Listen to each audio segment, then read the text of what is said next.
Hello and welcome to Sherman Unlimited. I didn't get to pick today's topics, they picked themselves. Pierre Poilievre's new job as Conservative Party leader here in Canada, the death of our monarch, the amazing Queen Elizabeth II, and the passing of the man who presided over the end days of the Soviet Union, Mikhail Gorbachev. But first, some business. You wanted real talk, and this is where you'll hear it. Uninhibited by the toxic influences of cancel culture, unvarnished and unfettered, unencumbered by the censorship of traditional radio, uncontaminated by big media interests. And now, Sherman Unlimited. I have a couple of comments I want to make concerning this podcast, Sherman Unlimited, and the interview aired on its first episode last November with comedian Mike Bullard, and also an online conversation I had over the past weekend with Cynthia Mulligan, a well-known reporter with City TV here in Toronto. Following my exchange with Cynthia, I took the episode of Sherman Unlimited in question offline, and I did so purposefully. Mike, a guy I've known since working with him at News Talk 1010, had dated Cynthia, and it didn't end well. The breakup became public when Mulligan complained to police. Bullard was charged and ultimately pleaded guilty in 2016 to making harassing phone calls to Cynthia. If you plead guilty, that's a conviction. Mike did so and also pleaded guilty to breaching his bail. On the podcast in question, he told me this: I didn't do it, but the Me Too movement was rearing its head. Cynthia Mulligan had read a victim impact statement in court saying that Mike Bullard drove past her work multiple times, called her from different payphones, and that she and her daughters moved out of their house because she worried about their safety. She said, and I'm quoting, "No woman should ever have to go through this simply because she ended a relationship." Mike Bullard responded at the time saying, and I'm again quoting, "I've never stalked or abused a woman in my life. I've never made an obscene phone call in my life, and I never will. I never want to see this person again, but I bear her no ill will," end of quote. He received a conditional discharge. The reason I'm getting into this now is because Cynthia Mulligan did contact me. In full disclosure, I knew her and had a good working relationship with her when she reported from Queen's Park 10 plus years ago. I was frequently the party spokesperson engaging her. She told me I'd given the man convicted of harassing her a platform to deny and spew his lies unchecked and unchallenged, her words. I felt that since I had done an interview with Mike Bullard and not with Cynthia Mulligan, she deserved to be heard. I offered her interview time on Sherman Unlimited, but she didn't want it. She said 7 years later, the lies continue, and I still face online harassment from people who believe him. I'm done with it. I always liked Mike, and I always liked Cynthia. My relationship with both back in the day was about the same. Friendly, not friends, but friendly.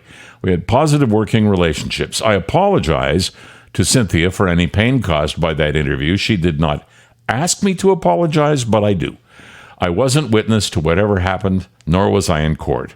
Mike did tell me that police called the Star to let them know there had been no charge of stalking and that the Star issued a retraction. But she did have Mike charged, he was convicted, and she was fearful. Those are the facts. I hope that sets the record straight and that we never have to revisit this. I'm Peter Sherman. Have you followed the Conservative Party of Canada's leadership race for the past many months? Did you watch on Saturday evening when Pierre Poilievre won with 68% of the vote on the first ballot? His various competitors only managed 32% combined, and the other focal point of the race, Jean Charest, got half of that, about 16%. So here's my true confession. I did not renew my membership in the party on time, so I didn't vote. I had no vote. Though I wondered what I'd have done if I had. Friends I spoke with in other parts of the country who'd never been Conservative members joined up just to cast ballots, all of them for Charest, who they saw as the moderate, who could beat Justin Trudeau. You see, even Liberals know Trudeau's not the guy, but they can't make the jump to someone like Poilievre, whom the media has painted as a Canadian Trump in waiting. I used to spend some time with Pierre Poilievre, who came to Toronto now and then, and I liked him. Still do. Brilliant guy. A big surprise was having his wife introduce him, though. Yes, it was strategic, But why not? She's a lovely young woman who fled Venezuela, where her father had been head of a bank, but in latter days had to gather fruit in a truck to sell in order to support his family, and who arrived in Canada penniless and made a life. Anaida is her name. Mother tongue is Spanish. She was a resident of East End, Montreal, and a one-time McDonald's employee. She speaks fluent French and English, despite her mother tongue being Spanish, and she comes across as a firecracker. And you know what? She is. Her net worth is said to be north of $10 million from her entrepreneurial work, mainly for her company, Pretty and Smart, which she is, both. Pierre's personal wealth is estimated at $4 million plus, also from his pre-political days as a consultant and marketer. These are actually normal people who, like most of us, worked really hard and maximized their lives. They succeeded. They should be role models. The Canadian media, and I'm speaking broadly now, not in particular, receive funding from the Liberal government. Some has been assistance to keep conventional media alive in the face of online media. Other funding has come in the form of COVID assistance, not unlike other businesses have received. The reason I raise that is my concern over how much bias might, and I say might, be built in when reporting on the hand that feeds. Someone tweeted me a chart showing that most Canadian newspapers endorsed the Conservatives last election. To that I say, while it might be true, the reportage always seems to focus on perceived negatives about Pierre. My own evaluation is that media generally have not been supportive of conservatism lately, and by extension, Pierre Poilievre. I'd even say that there are those who want to demonize him and paint him as the Canadian Trump. Nothing could be more ridiculous, and I can say that from personal experience. Pierre is indeed a conservative. I'm a conservative. We believe in keeping spending in check, creating the conditions for success that families require to succeed, and about moving forward. Conservatism is always about moving forward. We don't believe in taxation affording any help in, for example, the control of carbon emissions. And we also believe that charity begins at home. And we discount the continuous virtue signaling of Justin Trudeau, whose claim to fame is doing just that and holding the office of Prime Minister more because of his last name than any apparent ability. To non-believers celebrating Poilievre's win as a guaranteed defeat of the Conservatives, maybe you should stop and think again. Pierre Poilievre should not be dismissed or ever taken lightly. Here's a bit of his acceptance speech. People feel like they've lost control of their pocketbooks and their lives. The cost of government is driving up the cost of living. This government, this Liberal government, has doubled our national debt, adding more debt than all previous governments combined. That means another $500 billion bidding up the cost of the goods we buy and the interest we pay. Inflationary taxes increase those costs further. Now, they plan to triple the carbon tax on gas, heat, and everything else. It is the most expensive government in history, and the more they spend, the more things cost. The result? Families downgrade their diets to cover the 10% year-over-year jump in food prices. Seniors delay their retirements and watch their life savings evaporate with inflation. 30-year-olds who did everything we asked them to do, got degrees, worked hard, are trapped in 400-square-foot apartments, or worse, their parents' basements, because house prices have doubled under this government. And those who do own homes are paying more interest on their mortgages, even though this government promised interest rates would not rise for years. To illustrate how media bias plays on people, let me read what a European friend of mine wrote to me today. This is a smart, educated guy. He's a Canadian expat, but he's been a Euro citizen for about 40 years. Here's what he wrote. Never heard of him before, but this guy sounds like a right-wing nutcase. He's not going to beat Trudeau because Canada doesn't vote for extreme political parties. Does he speak French? And why did Charest do so poorly? Well, I wrote back, and here's what I wrote. With respect, you don't have a clue. He's been in the House of Commons for 20 years, and he's been in the front benches for a number of them as finance critic. He speaks fluent French, pretty much as good as his English. His wife is an immigrant from Venezuela whose family settled in East End, Montreal, and they are raising their kids in French. She was part of his speech last evening, and what an asset she's going to be. I know Pierre personally, have for about 15 years. Unlike Trudeau, he's a regular guy, son of a teenaged mother who gave him up for adoption, raised by 2 teachers who taught him to follow his dreams. He was not the rich son of a rich father with no feeling for the common man. He was the common man, and he can run rings around Trudeau, who is far from the sharpest knife in the drawer. I sincerely hope he becomes prime minister. Conservatives do have a way of defeating themselves, I admit. His speech, however, was brilliant. He took 68% of all votes on number 1 ballot.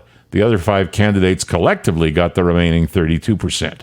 Why did Charest do so poorly? Because he ran an inferior campaign, and because he's yesterday's news for old, uninformed people. He was well known in the 90s. He's a good man with a mission to assist Canadians and remove the burdens imposed by a left-wing nutcase, to use your term. If I sound a bit testy, I am. I don't appreciate getting up in the morning and reading comments from someone who does not live as a Canadian, calling a guy he never heard of, your first line, names. You, not having heard of him, means 0. We here have all heard of him for years. Good choice. The left-wing media, who are helped by Trudeau, won't like Pierre.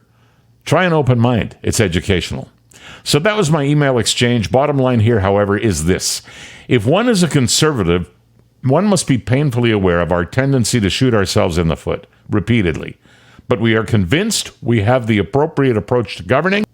And beginning with Sir John A., we occasionally convince Canadians to join us and get it right. My expectation, and certainly my hope, is that this will be one of those times. I'm Peter Sherman. Nobody is getting canceled anymore. Not around here. More in a moment. I was wondering what I could add to the ongoing discussion of the late Queen Elizabeth II and her 70 years as sovereign. I can personalize it a little. I was taken by my mom as a very young boy to see her coronation on television because we didn't have one. And I suppose my mother felt it would afford me a sense of history. At the time, I recall being more impressed with this thing called television, and I didn't know we'd once had a king, or that he died, or what a queen would mean to me. Turns out, though, that my mom had good instincts, because that event did set in motion, for that once little boy, the idea of a monarch who provided constancy actually works, and Elizabeth II was the perfect person for the job over 70 years. I have, and you have, heard so much from so many, and will going forward, that I'll not even try to eulogize the Queen. Many others can, have, or will, and they'll do it better than I. By way of illustration, I'm going to play a speech to the British Parliament by just resigned former Prime Minister Boris Johnson.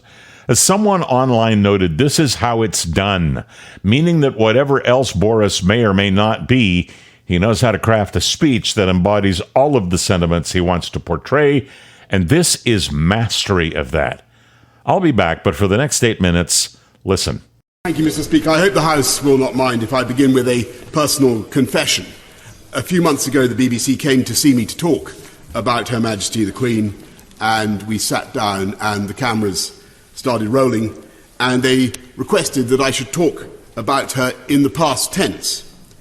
And I'm afraid I simply choked up, and I couldn't go on. I'm really not easily moved to tears, but I was so overcome with sadness that I had to ask them to go away.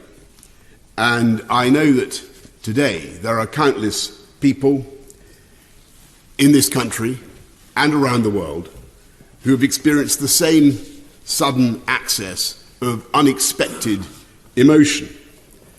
And I think millions of us are trying to understand why we are feeling this deep and personal and almost familial sense of loss. Perhaps it's partly that she's always been there, a changeless human reference point in British life, the person who, all the surveys say, appears most often in our dreams, so unvarying in her pole star radiance that we have perhaps been lulled into thinking that she might be in some way eternal.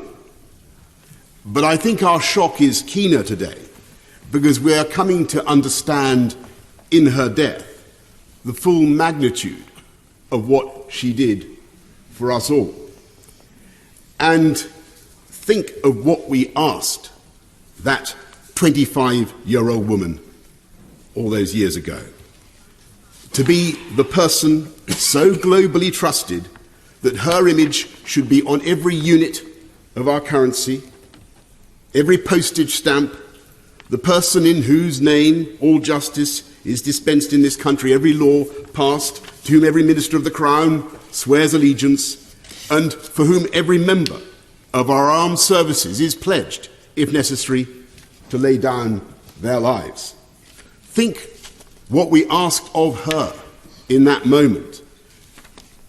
Not just to be the living embodiment in her DNA of the history and continuity and unity of this country, but to be the figurehead of our entire system, the keystone in the vast arch of the British state, a role that only she could fulfill because in the brilliant and durable bargain of the constitutional monarchy, only she could be trusted to be above any party political or commercial interest and to incarnate impartially the very concept and essence of the nation. Think what we asked of her and think what she gave. She showed the world not just how to reign over a people, she showed the world how to give, how to love, and how to serve. And as we look back at that vast arc of service, its sheer duration is almost impossible to take in. She was the last living person in British public life to have served in uniform in the Second World War.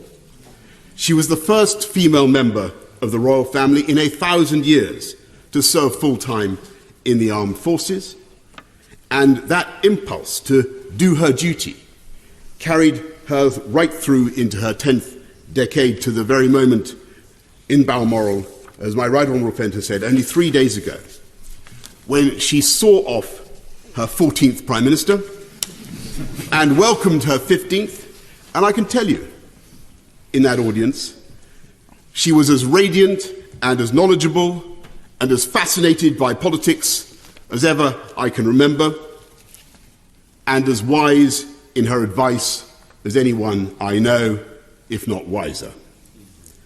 And over that extraordinary span of public service, with her naturally retentive and inquiring mind, I think, and doubtless many of the 15 would agree, that she became the greatest statesman and diplomat of all. And she knew instinctively how to cheer up the nation, how to lead a celebration. I remember her innocent joy more than 10 years ago after the opening ceremony of the London Olympics, when I told her that the leader of a friendly Middle Eastern country seemed actually to believe that she had jumped out of a helicopter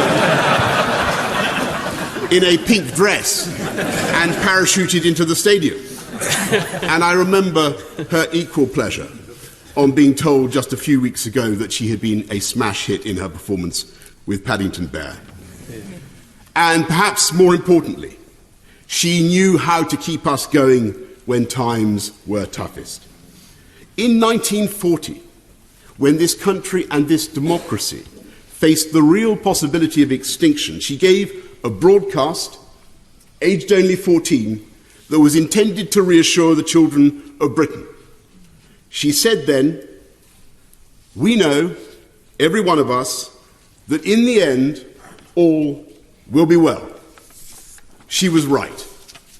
And she was right again in the darkest days of the COVID pandemic, when she came on our screens and told us that we would meet again. And we did.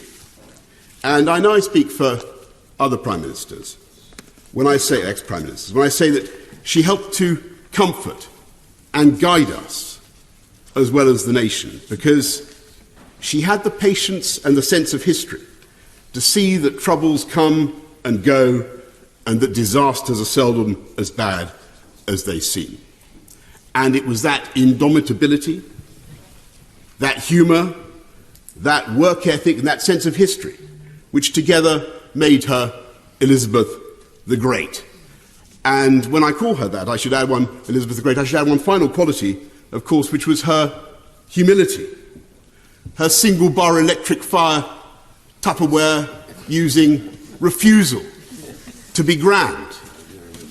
And unlike us politicians, with our outriders and our armour-plated convoys, I can tell you, as a direct eyewitness, that she drove herself in her own car with no detectives and no bodyguard, bouncing at alarming speed over the Scottish landscape to the total amazement of the ramblers and the tourists we encountered. And it is that indomitable spirit with which she created the modern constitutional monarchy. An institution so strong and so happy and so well understood, not just in this country, but in the Commonwealth and around the world, that the succession has already seamlessly taken place. And I believe she would regard it as her own highest achievement, that her son, Charles III, will clearly and amply follow her own extraordinary standards of duty and service. Yeah. And the fact that today we can say with such confidence, God save the King, is a tribute to him, but above all to Elizabeth the Great, who worked so hard for the good of her country, not just now, but for generations to come. That is why we mourn her so deeply. And it is in the depths of our grief that we understand why we loved her. Former British Prime Minister Boris Johnson. I know many public speakers. Indeed, I've been one. But what you've just heard is about as good as it gets. I'm Peter Sherman. Sherman Unlimited. In your face.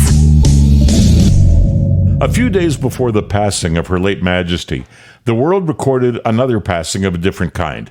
Mikhail Gorbachev died on August 30th, and what makes that significant to everyone, or should, is that he was the last leader of the Soviet Union, which under his tutelage ceased to exist in late 1991, 31 years ago. The USSR, although a highly centralized state, was made up of 21 republics that served as homelands for various ethnicities. And by late 1991, amidst a catastrophic political crisis, with several republics already departing the Soviet Union and the waning of centralized power, the leaders of 3 of its founding members declared that the Soviet Union no longer existed. 8 more republics joined their declaration shortly thereafter. Gorbachev resigned in December 1991, and what was left of the Soviet parliament voted to end itself. Mr. Gorbachev was the ultimate realist in that part of the world in that time.